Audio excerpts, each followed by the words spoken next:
Pronssisoturi, Johann Beckmann. Luku 1 Intifeida. Osa 2 Öinen kaupunki. Jan Cross kertoo muistelmissaan pitäneensä Varesta hyvämaineisena. Muutkin kesän 1940 vallankumoushallituksen ministerit olivat sivistyneitä virolaisia professoreita ja oppineita, kyseessä oli siis porvarihallitus. Crossille ja lukemattomille muille virolaisille se oli helpotus edeltäneen 6-vuotisen presidentti Konstantin Pätsin diktatuurin. Crossin sanoin, eteläamerikkalaisen everstijunten hallituskauden jälkeen. Mutta ennen kaikkea Viron kesän 1940 vallankumoushallitus oli Neuvostoliitolle lojaali nukkehallitus. Nukkehallitukset ovat vaarallisia, sillä niiden valta ulottuu pitkälle, kaikkiin tuleviinkin hallituksiin ja sukupolviin. Viroa hallitsee kubistirunoilija Johannes Vares. Aivan kuten Suomeakin todellisuudessa hallitsee Suomen kansanhallituksen eli Terijoen hallituksen pää- ja ulkoministeri Otto Ville Kuusinen. Ulkoministerinä Erkki Tuomioja kirjoitti, että Terijoen hallitus ei koskaan hallinnut ketään eikä mitään. Tuomioja unohti, että Kuusinen määräsi hänenkin päätöksistään. Kuusinen jättää jälkensä jokaisen Suomen hallituksen toimintaan. Vaikkei Terijoella oikein mitään tapahtunutkaan, kansanhallitus vain hörppi kahvia, jutusteli ja hiihteli aikansa kuluksi. Johannes Vares puhuu kansalle. Pääministeri Ansip, joka vähän aikaisemmin oli haukkunut venäläisiä sankarivainajia juopoiksi rosvoiksi, käytti samaa tuttua nimitystä Tallinnan kadulla mieltään osoittavista koululaisista. Minun on vaikea kuvitella mitään loukkaavampaa toisessa maailmansodassa sotineita kohtaan kuin koko maailmalle näytetyt kuvat juopoista rosvoista osoittamassa mieltään kaatuneiden muistomerkillä. Rosvojen käyttäytyminen on sotilaiden rohkeuden häpäisyä. Tällaista elämä on Euroopan unionin pohjoiskulmilla, kun venäläinen kansalaisyhteiskunta haluaa tuoda mielipiteensä julkisen vallan tietoon. Varsinkin kun siltä on omassa apartheid-valtiossaan riistetty poliittiset oikeudet, vastaukseksi pääministeri haukkuu kansalaisyhteiskuntaa juopoiksi rosvoiksi. Olkoonkin, että osa lapsista heitti poliisia katukivillä. Mutta sitten alkaa rytinä. Tallinnassa perustettu, venäläinen vapautusarmeija, laittaa hiuksia nostattavan sodanjulistuksensa eetteriin. Julistus Viron viranomaisten rikolliset toimet ovat täyttäneet kärsivällisyytemme maljan. Venäläisten kapina Viron kaupunkien kaduilla on alkanut. Tuhannet ihmiset taistelevat kaduilla lastensa tulevaisuudesta, oikeudesta ja oikeudenmukaisuudesta. Kutsumme Venäjän hallituksen ja presidentti Vladimir Putinin henkilökohtaisesti ryhtymään tositoimiin Venäjän kansan suojelemiseksi Virossa ja tuomaan Viroon Venäjän armeijan. Kuten Yhdysvallat teki Irakissa. Mitkään muut Venäjän toimenpiteet eivät auta venäläisiä Virossa. Me pyydämme Venäjän asukkaita apuun. Vaatikaa Venäjän hallitukselta ja presidentiltä Venäjän armeijaa veljien ja sisarien turvaksi Viroon. Mutta me olemme jo väsyneet odottamaan apua Venäjältä. Jos Viron valtiovalta ei 3. toukokuuta 2007 mennessä anna kaikille Viron asukkaille kansalaisoikeuksia eikä muuta kulttuurisen kansanmurhan politiikkaansa, siirrymme aseelliseen taisteluun. Toukokuun 9. tulee Viron rikollisen hallituksen vastaisen sodan ensimmäinen päivä.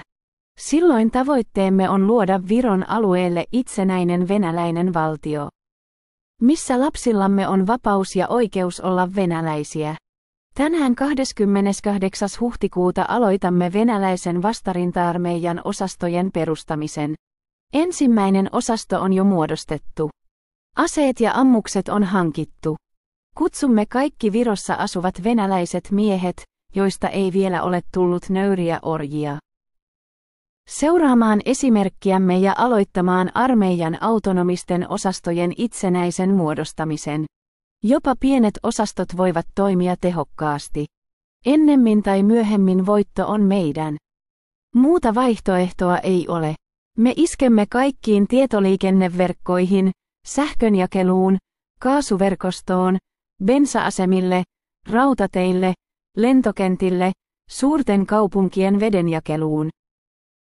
Poltamme talot ja omaisuuden niiltä, jotka asettivat itsensä venäläisten yläpuolelle eivätkä pidä meitä ihmisinä. Pyydämme Venäjän ja muiden maiden venäläisiä tukemaan meitä mahdollisuuksiensa mukaan kaikessa. Venäläisen vastarinta-armeijan osasto Kolyvanin johto 28. huhtikuuta 2007 Viro. Tallinna Kolyvan on Tallinnan muinaisvenäläinen nimitys. Vastarinta-armeija halusi kaiketi muistuttaa, että Tallinna on vanha venäläinen kaupunki.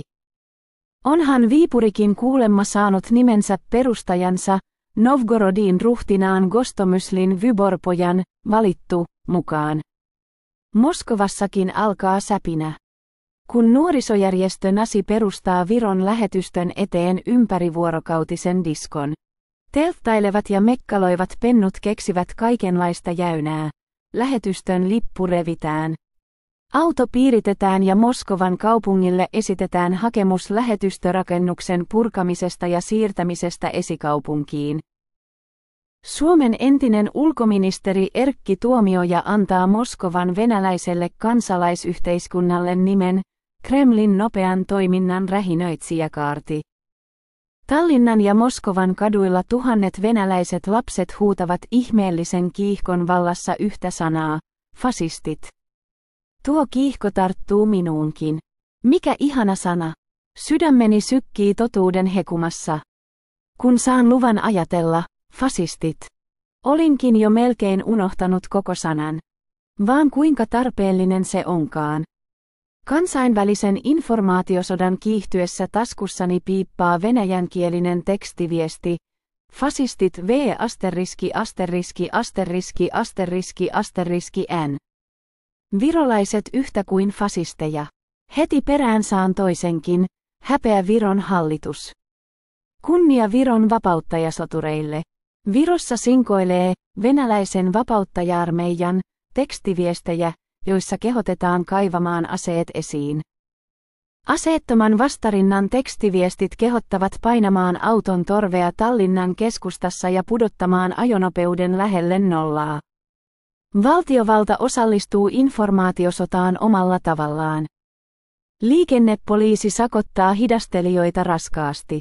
Viron hallitus lähettää valtakunnan kännyköihin viroksi ja venäjäksi viestin. Pysykää sisätiloissa. Varmuuden vuoksi hallitus kieltää voitonpäivän korvilla kaikki kokoontumiset. Kukkien laskukin kriminalisoidaan venäläisten kiusaksi. Internetissä käynnistyy Viron vastainen maailmansota, kun Venäjän koululaiset hyökkäävät Viron tärkeimpiin virastoihin. Viron armeija on koomassa, sillä sähköpostit eivät kulje 12 tuntiin. Viron kyberrintaman komentaja, nörttikenraali Hila Aarelaid sanoo, että hyökkäysten tekninen taso on ennennäkemättömän korkea. Ulkoministeri Urmas Paet ilmoittaa maailmalle. Viro on joutunut Venäjän hyökkäyksen kohteeksi. Hyökkäys on virtuaalinen, psykologinen ja todellinen. Puolustustaistelu alkaa. Sotilasliitto NATO lähettää Viroon 2 nettisodan videopeliasiantuntijaa. Naton nörttikenraalit alkavat yhdessä pohtia virolaisen kollegansa kanssa sopivaa algoritmia tilanteen ratkaisemiseksi. Viroon päätetään perustaa oma kansainvälinen nettisodankäynnin torjunnan yksikkö eli nörttikeskus. Siellä pelataan pimeissä huoneissa kaiken maailman pelejä yötä päivää. Tallinnan hävityksen jälkeen järkyttynyt presidentti Thomas Hendrik Ilves ilmaantuu televisioon lukemaan hätäilmoitusta. Hän näyttää yhtä vaivautuneelta kuin television suoraan lähetykseen pakotettu kokematon radiotoimittaja. Tallinnassa viime yönä näkemämme oli ryöstelyä, riehumista ja rosvousta. Se oli rikos, ja ne, jotka osallistuivat siihen, ovat rikollisia. Hautojen koskemattomuuden tai toisessa maailmansodassa kaatuneiden muiston kanssa tällä ei ollut mitään tekemistä. Rosvot pitää ottaa kiinni. Heidän syyllisyytensä pitää osoittaa ja heitä pitää rangaista nopeasti ja riittävän ankarasti. Tallinnan pogromien jälkeen televisiossa esiintyy myös pelästyneen ja järkyttyneen oloinen pääministeri Ansip, maailmankuulu ruumiinryöstäjä. Hän oli havitellut itselleen toisenlaista maailmanmainetta, mutta paluuta ei enää ole. Ansip osoittaa juhlapuheensa kunnioitetuille Viron asukkaille, kansalaisista hän ei puhu. Sillä läheskään kaikki Viron asukkaat eivät tietenkään ole kansalaisia. Ansip puhuu sorretuille ja solvatuille eli pronssisoturin puolustajille, joita hän vain hetki aiemmin oli kutsunut kunnioitettujen sijasta omien ampumiksi viinavarkaiksi. Ansip änkyttää, näyttää synkältä ja tuntuu jossakin määrin häpeävän itseään. Pääministerin posti tuntuu hänestä selvästikin suurelta rangaistukselta. Ansip lupaa, että valtio korvaa pogromin aiheuttamat menetykset, Tallinnan suuri kristalliyö menee siis valtion piikkiin. Mutta summa peritään sorretuilta ja solvatuilta takaisin heti, kun heidät saadaan näytösoikeudenkäynneissä tuomittua kapinasta. Ansip aikoo leikata heidän ruumiistaan palan lihaa irti maksuksi jokaisesta rikotusta ikkunasta. Viron puolustusvoimien komentaja Ants Laaniots toteaa reserviupseereille, että mellakat eivät olleet spontaaneja vaan Venäjän federaation laajamittainen, korkealla poliittisella tasolla hyväksytty, huolellisesti suunniteltu ja valmisteltu erikoisoperaatio Viroa vastaan. Myöhemmin Laaniots sanoo lehtihaastattelussa, kun Venäjä vahvistuu, kuten parhaillaan tapahtuu. Se merkitsee meille jälleen kuolemanvaaraa. Sen pitäisi jokaisen ihmisen tehdä itselleen selväksi. Myöhemmin kerrotaan, että pogromin hinnaksi tuli ainakin $72 miljoonaa aluksi. Summa koostuu Venäjän globaalin talousboikotin aiheuttamista tappioista. Pietarin kaupunginjohtajan Valentina Matvijenkon Sergei-poikakin oli lopettanut Viron bisneksensä. Vertailun vuoksi pronssisoturi-monumentin hävitys nieli valtion kassasta 250 000 euroa, eli se oli kaikkien aikojen huonoin sijoitus. Pääministeri Ansip muistuttaa elinkautisvankia. Kaikkialla on seinä vastassa ja tulevaisuuskin näyttää umpikujalta. Kun Ansip katsoo kameraan, hänellä on vaikeuksia pitää silmiään auki. Ansipille sataa palkintoja.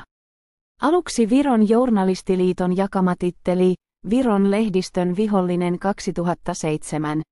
Myös ulkovirolaiset muistavat sankariaan.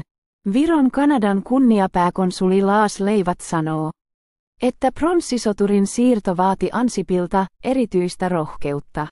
Siitä hyvästä Kanadan virolaiset luovuttavat Ansipille predikan vapaustaistelusta ja virolaisuuden vahvistamisesta. Moni virolainen varmasti toivoisi, että itäisenä naapurina olisi Ranska tai Kanada, totesi presidentti Lennart Meri Pro Estonialle lokakuussa 1994. Samana vuonna dekkarikirjailija Juhan Paju kertoi kirjoittavansa kirjaa nimeltä Venäjä on hävitettävä.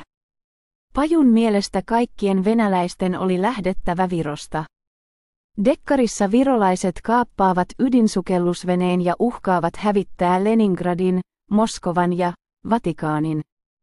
Kirjailija kertoo Pro Estonialle, objektiivisesti katsoen on selvää, että Venäjä todella pitäisi hävittää. Se olisi virolaisten ja monen muun ainoa mahdollisuus. Pronssisoturin kaatamisen jälkeen Viron hallitus käynnistää ennaltaehkäisevät vainotoimet. Tuhansia pidätetään ja suljetaan Tallinnan sataman D-terminaaliin perustettuun likaiseen ja kylmään tilapäiseen keskitysleiriin. Emarin kentällekin aletaan puuhata piikkilanka-aitausta venäläisten joukkokarkotusta silmällä pitäen. Saksalainen isä ja poika kertovat kauhun herkistään Tallinnan poliisin huostassa, huutaa Lööppi.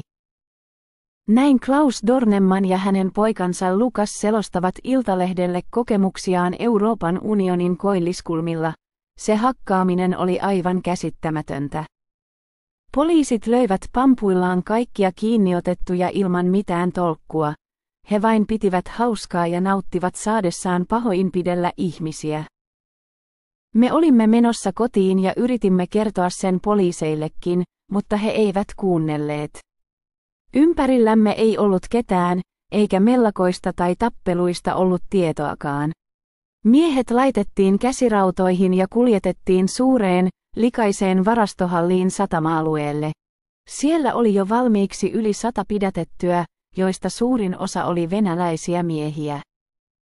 Joukossa oli myös paljon vanhoja ja sairaita ihmisiä, heidät oli kai helpointa ottaa kiinni. Useimmat oli otettu kiinni kadulta ilman selityksiä tai syytä. Ihmiset olivat hyvin peloissaan. Kertaakaan emme päässeet yön aikana vessaan tai saaneet mitään juotavaa. Yritin polttaa tupakkaa, mutta minua hakattiin sen takia. Siellä me istuimme yön 200 muun ihmisen kanssa. Mutta emme saaneet puhua kenenkään kanssa tai liikkua. Jos joku yritti nousta ylös, hänet potkaistiin takaisin maahan. Hallissa pyöri koko ajan yli 40 poliisia meitä vahtimassa. Virolaisten aloittamassa maailmansodassa saksalaiset ovat tällä kertaa samassa rintamassa venäläisten kanssa.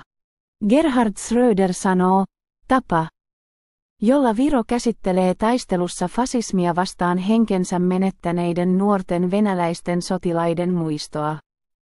Osoittaa huonoa makua ja epäkunnioitusta ja on kaikin tavoin ristiriidassa sivistyneen käytöksen kanssa.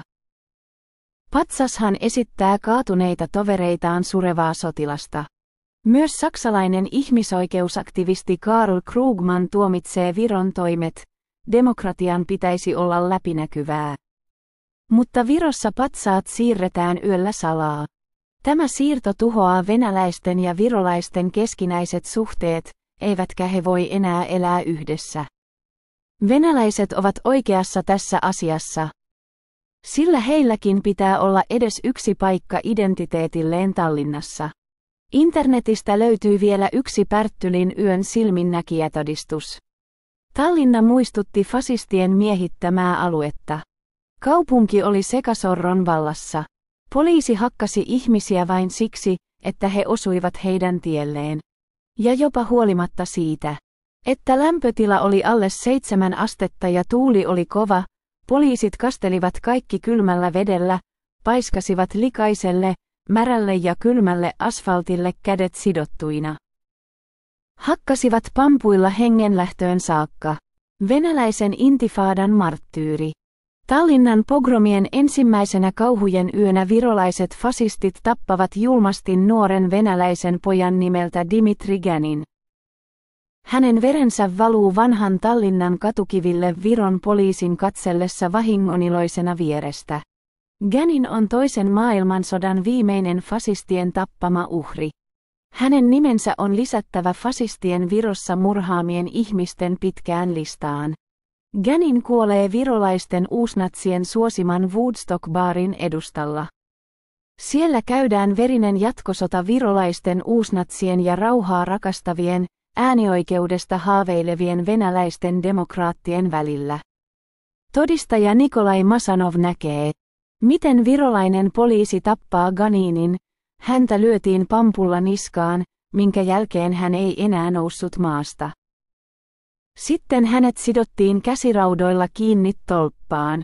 Paikalla olleet kuulevat Ganinin viimeiset sanat, olkaa hyvä ja lopettakaa. Dimitri Ganin oli venäläiseen tapaan kohtelias jopa murhaajilleen. Dimitri Ganinin äiti Vera Ganina on entinen venäläisen koulun historian opettaja ja nykyinen kalatehtaan työläinen. Sinä kauheana yönä soitin pojalleni koko ajan. Pyysin koko ajan, että hän lähtisi Tonismäeltä. Hän vastasi, rauhoitu äiti, minä lähden, olen vielä hetken. Vera-äiti ei saa nähdä kuollutta poikaansa kokonaiseen viikkoon. Kun äiti viimein näkee poikansa ruumiin, se on kokonaan verenpurkaumien ja mustelmien peitossa. Niitä on kaikkialla, päässä, kaulassa, selässä. Dimitri Ganin saa sotasankarin kohtelun kotikylänsä Mustveen Pyhän Nikolaus ihmeidentekijän kirkon hautausmaalla. Arkku lasketaan hautaan Venäjän trikolorilippuun käärittynä. Dimitri Ganin eli koko elämänsä Virossa, mutta kansalaisuutta hänelle ei annettu. Tällä tavoin Euroopan unioni kohtelee asukkaitaan. Viron valtiovalta ei kunnioita hautajaisia läsnäolollaan. Mutta Venäjän Narvan pääkonsuli Nikolai Bondarenko lausuu Ganinin haudalla, Viron hallitus häpeää ja pelkää katsoa ihmisiä silmiin ja katsoa nuorukaisen äidin ja sisaren silmiin. Hänellä ei ollut mitään pahoja aikeita. Hän tuli pyhälle paikalle vapauttajasoturin luokse. Viron poliisikin selvittelee tappamansa Ganinin asiaa, mutta ei suostu kutsumaan sitä murhaksi.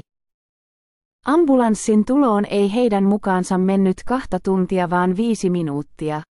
Asialla eivät kuulemma olleet virolaiset fasistit vaan virolaiset punkkarit Janek ja Jaan.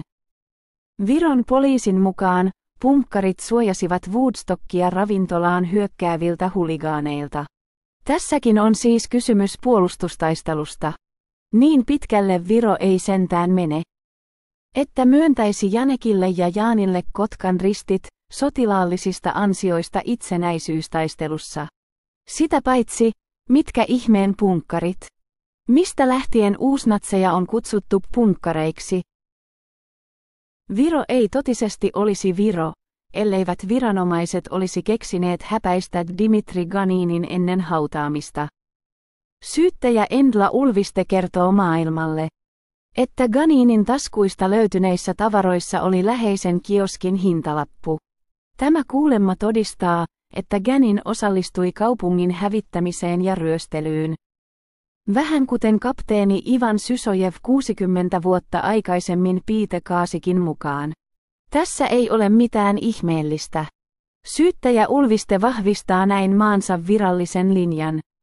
Venäläiset ovat juoppoja varkaita.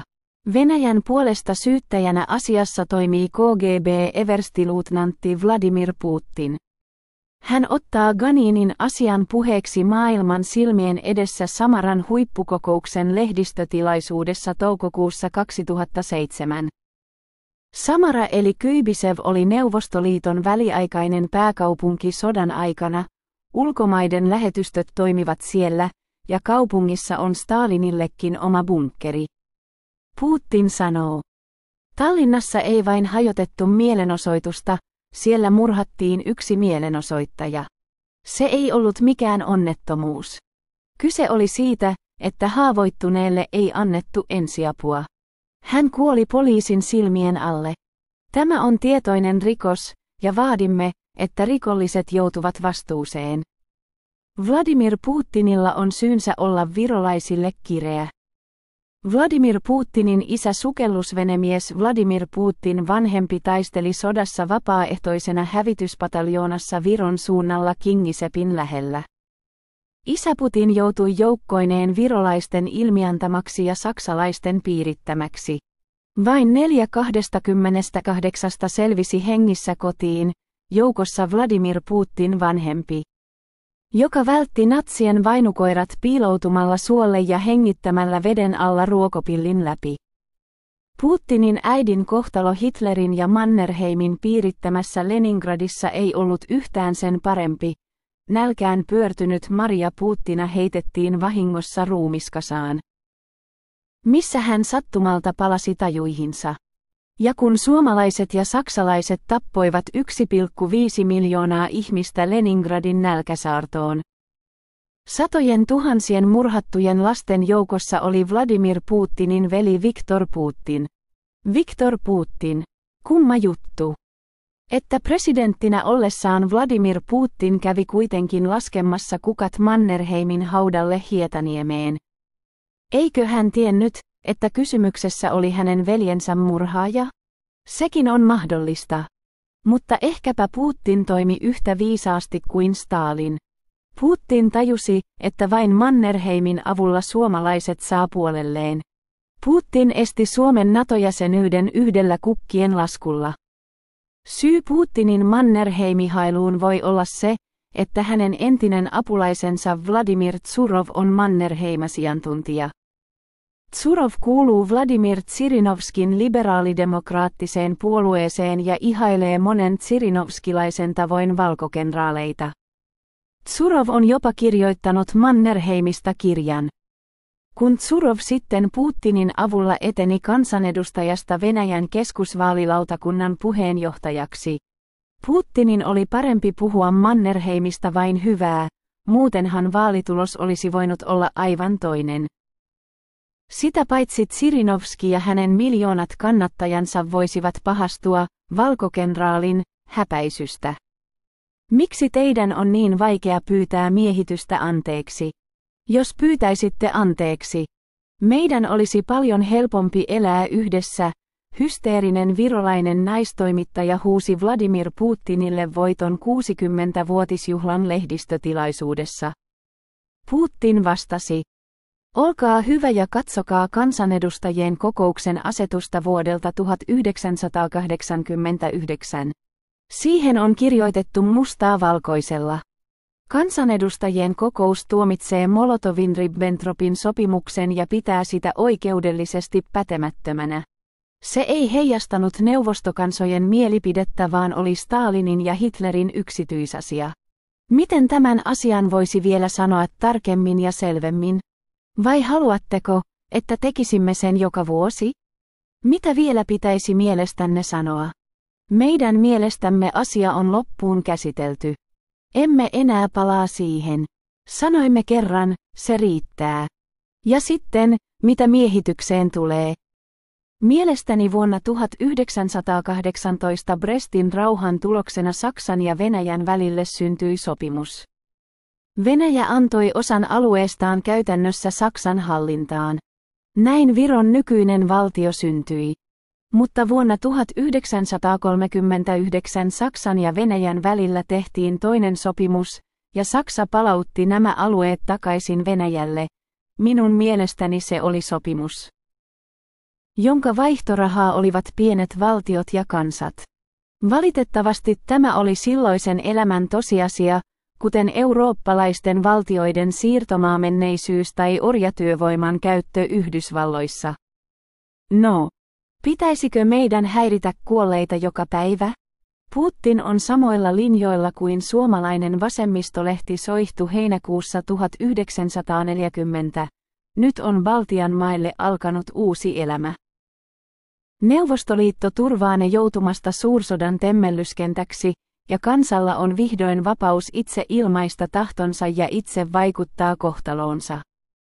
Ei ihme, että Baltian maissa vallitsee tavaton innostus uuden vapaan ja vauraamman elämän johdosta ja että kansan kiitollisuus ja rakkaus Neuvostoliittoa kohtaan lisääntyy päivä päivältä. Pari viikkoa Dmitri Ganinin murhan jälkeen hänen äitinsä, potkut saanut entinen historian opettaja Vera Ganina viettää voitonpäivää Peipsijärven rantamökissään. Vera sanoo toimittajille, hallitus teki sen tahallaan. Syytän hallitusta poikani kuolemasta. Vera Ganina katselee Peipsijärvelle. Sumu nousee. Sitten hän näkee liikettä. Kaukana sumussa seisoo leveä valkoisiin pukeutunut sotajoukko hiljaisena odottaen. Moskovassa liittoneuvoston puhemies Sergei Mironov esittää, että moskovalainen katu Malyi Kislovski Pereulok, jolla Viron lähetystö sijaitsee, nimettäisiin uudelleen Dmitri Ganinin kaduksi. Venäjän parlamentin alahuone kaavailee viisumikieltoa virolaisille poliitikoille, jotka ovat muistomerkin hävityksen takana. Ylähuone suosittelee diplomaattisuhteiden katkaisua ja ankarimpia mahdollisia toimia. Pääministeri Ansipin painajainen on täydessä vauhdissa. Ansip on Tarten entinen kaupunginjohtaja. Mutta koska Tartossa ei ole venäläiskysymystä, Ansip ei tiedä siitä mitään. Tallinnassa sorretut ja solvatut kuitenkin muodostavat yli puolet kansasta, ja Ansip saa opetuksen siitä. Mitä venäläiskysymys tarkoittaa? Sitä opetusta hän ei unohda, eikä unohda muukaan maailma. Ansip voi vain nähdä unta somasta Tarten kaupungistaan ja siitä, että olisi jäänyt sen kaupunginjohtajaksi.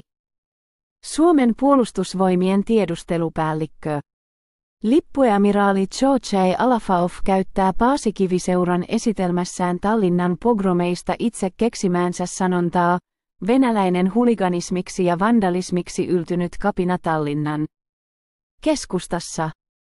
Käyttäessään sanaa kapina, Alafaov tulee vahingossa tarkoittaneeksi, että kysymys oli venäläisten kapinasta Viron hallituksen sortoa vastaan. Kohtalokas lausunto Suomessa pronssisoturista tulee juuri valitun ulkoministerin Ilkka Kanervan tulikaste. Kanerva antaa ulkoministeriön lehdistötilaisuudessa Tallinnan tapahtumille yksiselitteisen tulkinnan, historia ottaa niskalenkkiä nykyisyydestä. Pronssisoturi, jonka mallina oli kuulemma ollut painin kaksinkertainen olympiavoittaja Kristian Palusalu, ottaa niskalenkkiinsä koko Euroopan. Mutta kun Helsingin Sanomat pääsee ääneen, tunnelma on heti pilalla. Ei ole sellaista tiedotustilaisuutta, jota HS ei pääsisi pilaamaan. Kanervan tiedotustilaisuuteen päästetty HS:n toimittaja rääkäisee likaisen kysymyksensä, jättäen nimensä epäkohteliaasti mainitsematta, ulkoministerin silmille, missä määrin uskotte, että riehunta Virossa on johdettua. HS:n jo vuosia jatkuneen rasistisen herjauskampanjan mukaan venäläinen ei pysty normaaliin, länsimaiseen, poliittiseen toimintaan. Niinpä se, mitä meillä kutsutaan kansalaisyhteiskunnaksi, onkin Venäjällä pelkkä, Kremlin nopean toiminnan rähinöitsijäkaarti. Kaikki kansalaistoiminta Venäjällä on suomalaisten Venäjä-eksperttien mukaan Putinin tilaamaa riehuntaa. Ilkka Kanerva lausuu julkisuuteen toisenkin, hyvin kohtalokkaan lauseen, Venäjä on valtava realiteetti. Tätä HS ei anna anteeksi. Ennen Kanervaa voimassa oli vain Ronald Reaganin totuus Neuvostoliitosta, pahan valtakuntana, sekä ERK:n kirjallinen määräys Moskovaan tärkeälle neuvottelumatkalle lähteneelle Paasikivelle, unohda, että Venäjä on suurvalta. Kanerva järkyttää aktiivisuudellaan. Hän ei tyydy surffaamaan netissä, vaan lähtee Tallinnaan auttamaan heimoveljiä. Televisio todistaa, miten Kanerva kuuntelee mietteliäästi virkaveljensä Urmas Paetin huolia. Virolaisten keskuudessa Iken Tallinnan retki saa osakseen melkein samanlaista palvontaa kuin Kekkosen matka Tarttoon 1964. Todellinen pommi putoaakin pian. Kanerva sanoo uskovansa Viron löytävän asiaan ratkaisun, joka ottaa huomioon maan kaikkien kansanryhmien tunteet. Jestas. Ilkka Kanerva Suomen Turusta on paljastanut, että myös venäläisillä on tunteita. HS ja Erkko kangistuvat kauhusta. Pronssisoturin jälkimainingeissa Suomen ulkoministeri julistaa venäläiset ihmisiksi. Miten HS:n suuren mission nyt käy? Kostonhimoiset fennougrit eivät anna anteeksi ministerin sammakkoa. Tämä ei sovi HS:n linjaan alkuunkaan, sehän voi mitätöidä kaikki Erkon sodat. Erkko valmistelee Kanervalle terävää kuoliniskua. Jumalauta, täällä ei kutsuta venäläisiä ihmisiksi, kuuluu Erkon viesti. Ilkka Kanerva vaatii, että Suomella olisi suhde myös Venäjään. Hän sopii treffit Venäjän ulkoministeri Sergei Lavrovin kanssa. Kaksikko alkaa puuhastella kaikenlaista, miehet puhuvat jalkapallosta ja suunnittelevat veneretkeä Turun saaristoon. Lavrov ihastuu ja haluaa tavata Kanervan uudelleen Ruotsissa. Pronssisoturin kaatamisen jälkimainingeissa Ilkka Kanerva on aiheuttanut Suomen ulkopolitiikkaan tilapäisen järjen vallankumouksen. Ike parantaa yhdellä henkäyksellä suhteet myös amerikkalaisiin ja kutsuu ulkoministeri Condoleezza Rice Turkuun turkulaistumaan. Sitten Lavrov kutsuu Iken vielä Moskovaankin. Kanervalla menee niin lujaa, että hänet voisi nimittää vaikka VT presidentiksi, tai oikeastaan hän on jo sitä. Pääministeri Matti Vanhanen kirjoittaa blogiinsa: patsaan sijainti ei itsessään voi olla ihmisoikeuskysymys. Vanhanenkaan ei siis tiedä hautojen häpäisystä. Tieto ei ilmeisesti kulje tiedustelupäällikkö Alafaovilta valtionjohdolle. Vanhanen naputtelee myöhään yöllä. Patsaan siirtäminen ja siitä syntyneet mielenilmaisut ovat Viron sisäinen asia. Eikä millään ulkovallalla voi olla oikeutettua aihetta siihen puuttua. Hän kieltää puuttumasta asiaan, mutta puuttuu siihen itse samassa lauseessa. Eduskunnan täysistunto käsittelee tapahtumaa Helsingin Sanomien esityksen mukaisesti. Kysymys on vain patsaan siirrosta. Kukaan ei puhu hautojen häpäisystä, lasten pahoinpitelystä, vainajien herjaamisesta ja venäläisen kansalaisyhteiskunnan vainoamisesta, Ganinin murhasta puhumattakaan. Eero Heinäluoma tivaa, onko Venäjälle lähetetty tarpeeksi tiukka nootti? Ja Liisa Jaakonsaari kyselee, miten EU saataisiin yllytettyä vastaiskuun. Antti Kalliomäki osoittaa orastavaa valtiomiesmäisyyttä epäilemällä, että Tallinnassa väestöryhmien välisiä ristiriitoja, kansalliskiihkoakin, käytetään valtapolitiikan välineenä. Myös Bjarne Kallis aavistelee, että kriisi on suurempi kuin mitä ehkä tänä päivänä annamme ymmärtää. Vain Pekka Haavisto huomaa, että Viron ja Venäjän suhteiden jääkausi vaikuttaa kielteisesti Venäjän ja Euroopan unionin väleihin. Empatiaakin löytyy, kun Veltto Virtanen toteaa Viron tosiasiassa jääneen asiassa aivan yksin. Virolla on vain yksi tosiystävä, Kanerva. Suomestakin löytyy oireita kansalaisyhteiskunnasta. Kansalaisaktivisti Jali Raita Somerolta kritisoi vanhasta blogissaan sanomalla, että patsaan sijainti on mitä suurimmassa määrin ihmisoikeuskysymys. Raita sanoo Viron rikkoneen törkeästi hautarauhaa avaamalla haudat ilman lupaa ja häpäisemällä haudat ja muistomerkin. Vanhanen oli alkanut julkisesti neuvoa riidan osapuolia ottamalla Viron hallituksen puolesta kantaa Viron venäläisiä vastaan, Raita väittää. Vanhasen touhuja pitäisikin Raidan mielestä käsitellä yllytyksenä hautarauhan rikkomiseen ja kiihotuksena kansanryhmää vastaan. Venäjän lähettiläs Helsingissä. Akateemikko Aleksander Rumjantsev kommentoi, kaikki mitä Virossa tapahtuu ja ennen kaikkea miten se tapahtuu, ne ovat pilkkaavia ja herjaavia toimia, jotka eivät yhdistä kansoja vaan luovat juopaa niiden välille. Tästä voi olla vakavia seurauksia Viron ja Euroopan unionin kannalta. Kun vainajien jäännöksiä häpäistään, ovat kyseessä toimet, jotka ovat saaneet maailmanhistoriassa aina yksiselitteisen tuomion. Me elämme 2000-lukua sivistyneessä maailmassa. Ei tällaista voi sallia. Täysin yllättäen akateemikkomme kuitenkin vaatii Suomen johtoa parantamaan venäjänkielisen vähemmistön kohtelua, siis nimenomaan Suomessa eikä Virossa. Venäläisille pitäisi antaa vähemmistöoikeudet ja teollisuuden pitäisi palkata Venäjän taitoisia. Sitä paitsi Venäjän opiskelu on Suomessa muutenkin hälyttävän vähäistä, lähettiläs huomauttaa. Samaan syssyyn Rumjantsev esittää jo ikivanhaksi muotoutuneen uhkauksen siitä, että Suomen mahdollinen NATO-jäsenyys vaikuttaisi maiden välisiin suhteisiin kielteisesti.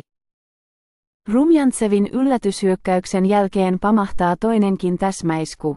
Kenraalieversti Valeri Manilov jyrähtää Moskovasta, että Suomen liittyessä NATOon, Venäjä puolustaa turvallisuuttaan tarpeellisiksi katsomillaan keinoilla. Ihan sodanjulistusta Kentsu ei tähän hätään keksi. Mutta vanha uhkaus on saanut selvästi terävämmän muotoilun. Kaiken kukkuraksi Manilov asettuu asiassa Suomen kansan puolelle. Se kun perinteistä puolueettomuuspolitiikka tukiessaan, suojelee maan turvallisuutta paremmin kuin mikään ase. Niin että Tsuhnan on parempi jatkaa samaan malliin, Moskova suosittelee. Hätiköity ennaltaehkäisevä isku heti pronssisoturin kaatamisen jälkeen kertoo siitä, että Moskovassa pelätään Estofenian, eli Suomen ja Viron yhtymisaatteen nousua. Siellä muistetaan, miten Elias Erkko pani Leningradin piirityksen alulle jo 1920-luvulla Viron ja Suomen salaisella sotilasyhteistyöllä. Silloin meren alta vedettiin salainen kaapeli. Mutta nyt suunnitellaan jo kokonaista tunnelia. Tämä ahdistaa Moskovaa, joka pelkää maailmanlaajuisen Viroa tukevan rintaman leviävän Suomesta kuin rutto jonkin sinimustavalkoisen värivallankumouksen, tai miksei, pohjoisen ulottuvuudenkin, muodossa. Rumjantseville annettiin käsky ottaa Tsuhnalta luulot pois Manilovin turvatessa selustaa. Me muistamme kaiken. Pronssisoturi ilmestyy yön pimeydessä Tallinnan laitakaupungin suurelle sotilashautausmaalle, aivan kuin se olisi kävellyt sinne itse. Siellä se seisoo muistomerkistään irti repäistynä murheellisena ja yksin, tökerösti, tuntemattomalle sotilaalle, omistetun pikkuruisen hautakiven takana. Hautakammio on tuhottu. Marmorilaatat pirstottu kappaleiksi, haudat avattu, arkut kärrätty kaatopaikalle, luut ja kallot sullottu muovisäkkeihin ja varmaankin postitettu omaisille jonnekin päin Venäjää. Paasikiviseuran esitelmässään Suomen puolustusvoimien tiedustelupäällikkö Georgij Alafaov lainaa internetistä löytämäänsä venäläisen nuorukaisen kirjoitusta, sitä, minkä virolaiset tekivät. On mahdotonta antaa anteeksi. Me emme koskaan anna sitä anteeksi. Juna on jo mennyt. Me muistamme kaiken. Me muistamme niiden nimet, jotka poistivat pronssisoturin ja kaivoivat auki isiemme ja esi-isiemme haudat. Sanat, me muistamme kaiken, jäävät kaikumaan mieleeni ja muuttuvat pian muotoon, me kostamme kaiken. Venäläisen nuorukaisen viesti oli kaiketi se, että asiaan palataan, kun sopiva hetki koittaa. Kun maksun aika koittaa, me muistamme kaiken, Ilja Ehrenburg kirjoitti syksyllä 1941 ja jatkoi. Me panemme heidät maksamaan myös heidän perkeleellisistä loukkauksistaan.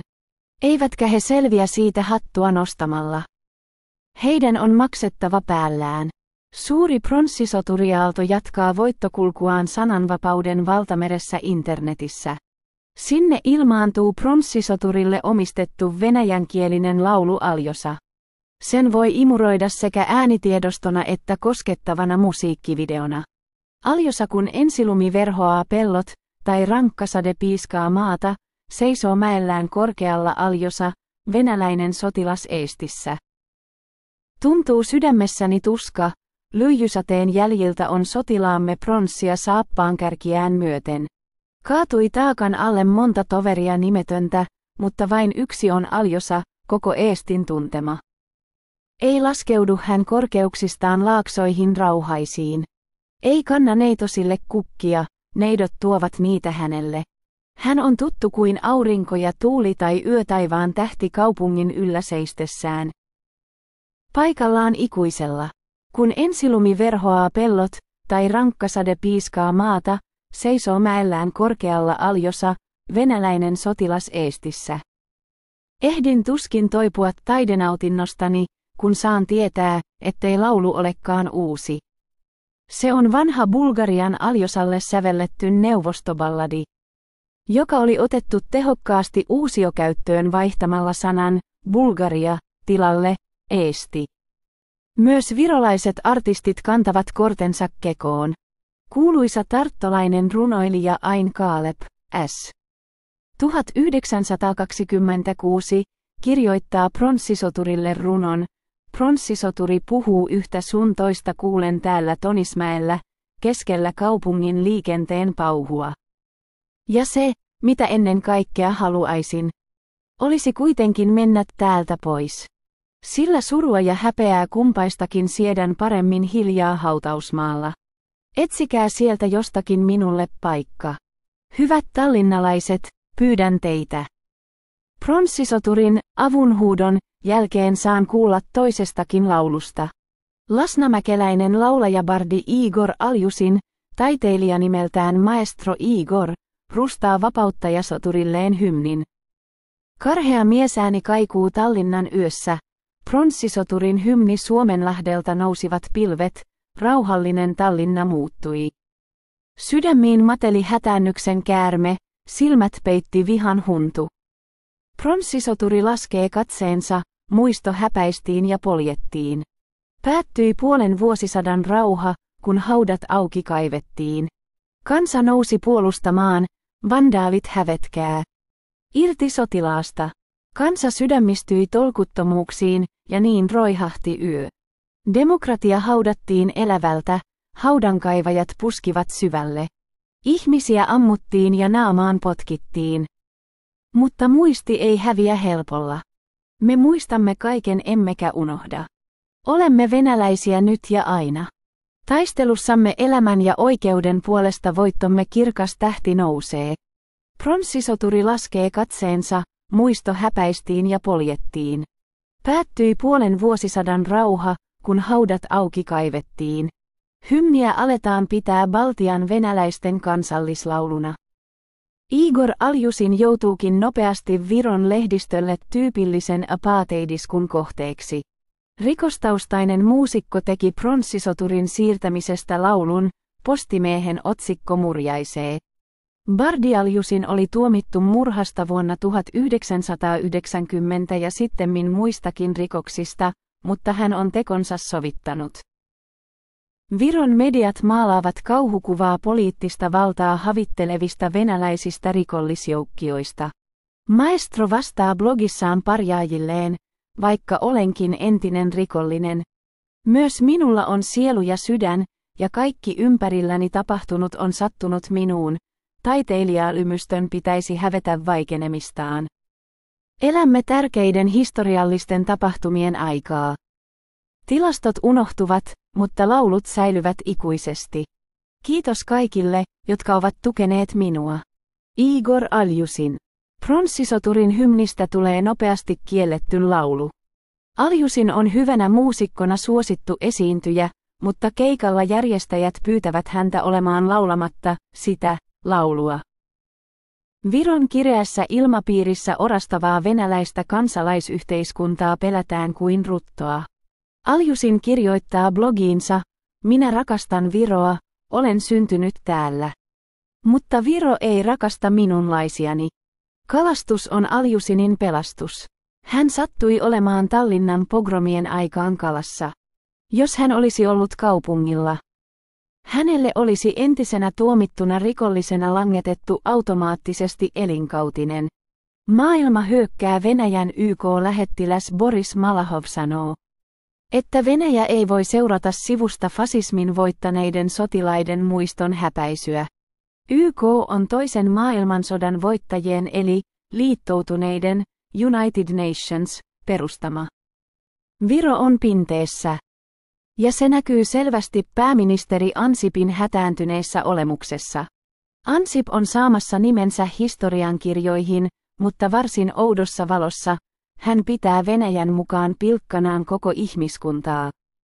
Moskovan ja koko Venäjän patriarkka Aleksi II sanoo televisiokameroille, on kunnioitettava niitä, jotka puolustivat yhtenäistä isänmaatamme ja antoivat kunnian. Vapauden ja fasismista vapauttamisen puolesta kaikkein kalleimpansa, elämänsä. Venäläinen kansanviisaus sanoo, kuolleista puhutaan hyvää tai ei mitään. On poliitikoille häpeäksi sanoa, että kuolleet olivat juoppoja rosvoja. Kuolleiden muiston pilkkaaminen on moraalitonta. Moskovan patriarkka syntyi Virossa Aleksei Rudigerinä ja aloitti uransa Tallinnassa Pyhän Aleksanteri Nevskin katedraalissa. Sieltä hän oli edennyt Tallinnan ja koko Eestin piispaksi. Patriarkka sanoo hautojen häpäisijöille, suurempaa rakkautta ei kukaan voi osoittaa, kuin että antaa henkensä ystäviensä puolesta. Tällä Rudiger tarkoittaa Sysojevia. Haudastaan noussutta punakapteenia, jota Ansip oli herjannut omien ampumaksi viinavarkaaksi. Voitonpäivän korvilla Helsingin Sanomiin ilmaantuneen pikkuruisen herjauskirjoituksen mukaan Pyhän Aleksanteri Nevskin katedraali Tallinnassa olisi venäläisen sortovallan näkyvin muistomerkki.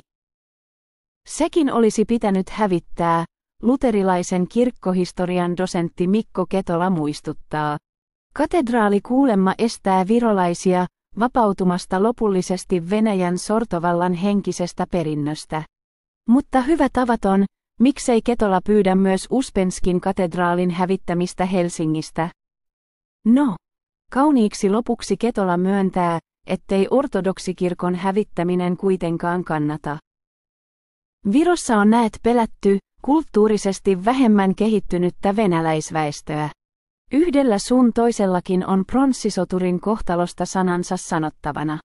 Simon Wiesenthal-keskuksen päällikkö. Tohtori Efraim Tsurov otti Viron silmätikukseen jo aikaisemmin ja antoi sille korkean F-lukeman.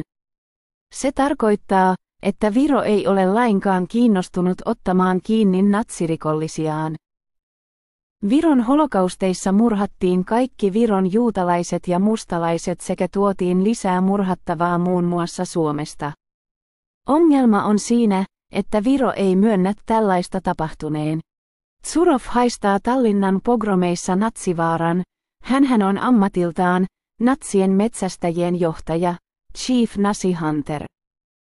Wiesenthal-keskuksen lehdistötiedotteessa Tsurov pitääkin pronssisoturin kaatamista sangen juutalaisvastaisena tekona. Punainen armeija lopetti tehokkaasti natsien ja heidän paikallisten kollaboraattoriensa Viron maaperällä toteuttaman joukkomurhaamisen, joka jatkui Virossa natsi-Saksan miehityksen viimeiseen päivään saakka. Tämän vuoksi monumentin siirtäminen Tallinnan keskustasta Viron hallituksen toimesta heijastaa valitettavaa tunteettomuutta suhteessa natsien rikoksiin ja sen uhreihin.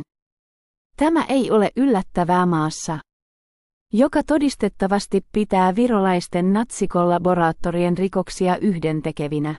Yhtäkään heistä ei ole saatu vastuuseen Viron itsenäisyyden aikana, kun samalla paikalliset oikeusviranomaiset ovat syyttäneet lukuisia kommunistikollaboraattoreita. Tonismäeltä Öljymäelle Viron puolustusvoimat laittaa maasta kaivetut tuoreet sotavankinsa huutokauppaan. Omaiset tulevat hakemaan sukulaisiaan viimeiselle kotimatkalle. Tosin vasta nöyryyttävän DNA-tutkimuksen jälkeen. Tonismäen vainajista everstiluutnantti Kulikov jatkaa matkaansa Jaroslavliin, kapteeni Briantsev Rostovin Gukovoon. Luutnantti Volkov Tvärin Karjalan Kasiniin, ylikersantti Hapikalo Ukrainan Poltavaan ja sairaanhoitaja Jelena Varsavskaja Jerusalemiin. Heidän sotaretkeensä on lisätty vielä yksi taistelu. Tonismäen ainoa naisvainaja Jelena Varsavskaja haudataan maailman vanhimmalle hautausmaalle Jerusalemin Öljymäelle itsensä Oskar Schindlerin vierelle. Maailmalle leviää kertomuksia Jelenan lyhyeksi jääneestä elämästä. Oikeastaan puolanjuutalaiset muusikkovanhemmat olivat antaneet Moskovassa syntyneelle tytölleen nimeksi Lenina. Eräs neuvostolainen filminpätkä todistaa, miten 10-vuotias Lenina kipuaa Leninin mausoleumin parvekkeelle ja vaihtaa pari sanaa itsensä Stalinin kanssa. Äidinkielenään tšidisiä puhuneesta Leninasta tuli etevä sellisti, kunnes hän lähti vapaaehtoisena rintamalle. Lenina haavoittui Viipurin vapautuksessa kesällä 1944, ja hänet komennettiin Tallinnaan. Leninalla oli ollut tapana sanoa, ei luoti osu näin pikkuiseen. Niin kuin ei osunutkaan.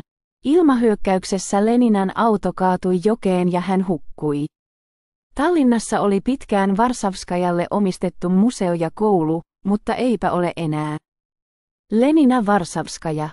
Varsavskaja on ensimmäinen Jerusalemiin sotilaallisin kunnianosoituksin haudattu punaisen armeijan sotilas. Hautajaiset järjestetään Jeesuksen taivaaseen astumisen ja uuden tulemisen paikalla Yhdysvaltain itsenäisyyspäivänä. Maailman juutalaiset ovat paikalla, elävät ja kuolleet. Venäjän päärabbi Berl Latsar sanoo, Lenina Varsavskaja on juutalaiskansan ylpeys. Ja hänen hautaamisensa pyhälle maalle on suuri kunnia Israelille. Venäjän Israelin lähettiläs Piotr Stebni puolestaan toteaa, tämä on syvä kunnianosoitus niiden neuvostosoturien muistolle, jotka antoivat henkensä pelastaessaan Euroopan natsismilta.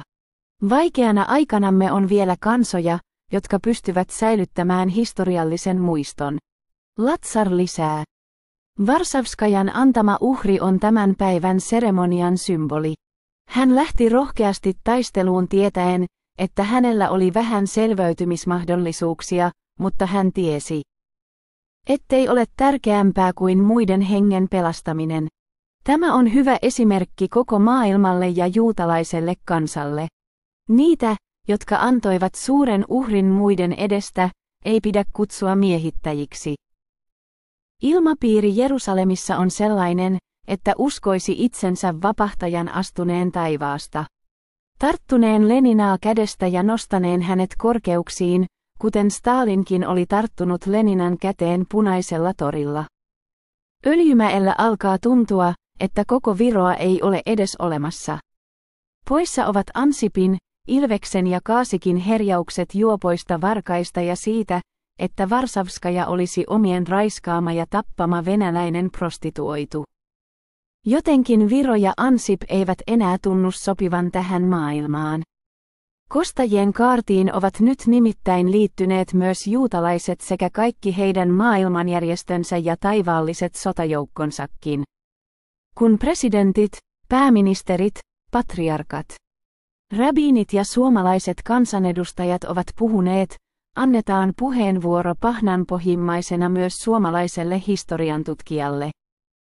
Suomessa korkeinta Viro-asiantuntemusta edustaa professori Martti Turtola, joka suututti virolaiset presidentti Konstantin Pätsin ja kenraali Johan Laidonerin elämäkerroilla.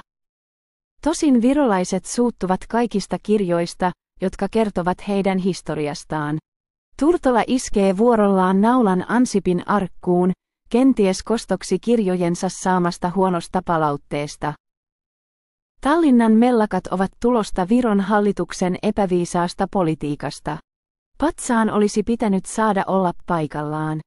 Tässä on ajettu kaksi kansanosaa toisiaan vastaan. Kun aikaisemmin ei ole ollut vakavia yhteenottoja, miksi tällaista tilannetta haetaan?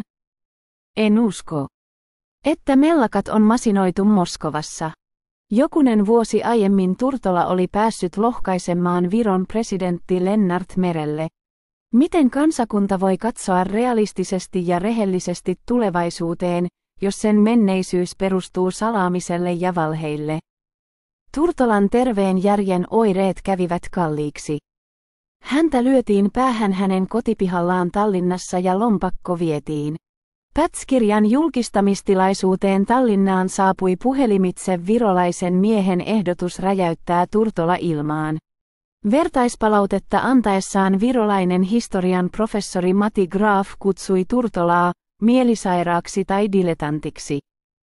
Viron historian tutkija Anton Weisvent kirjoittaakin: täytyy todeta surullinen tosiasia, että Virossa ei ole akateemista keskustelukulttuuria lainkaan.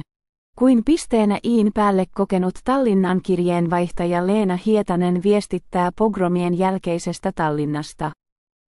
Vain rikollisen tyhmä kansa voi saattaa itsensä tilanteeseen, missä virolaiset nyt ovat. Myös Suomen Viron instituutin johtaja Jürgen Rooste kirjoittaa runokokoelmassaan Tavallinen virolainen idiootti, olen herra tahdonvoimaton paska. Tavallinen virolainen idiootti tässä minä olen, saatanan pieni apulainen kun kysyt, miten minulla menee, vastaan, huonosti, niin kuin virolaisella aina.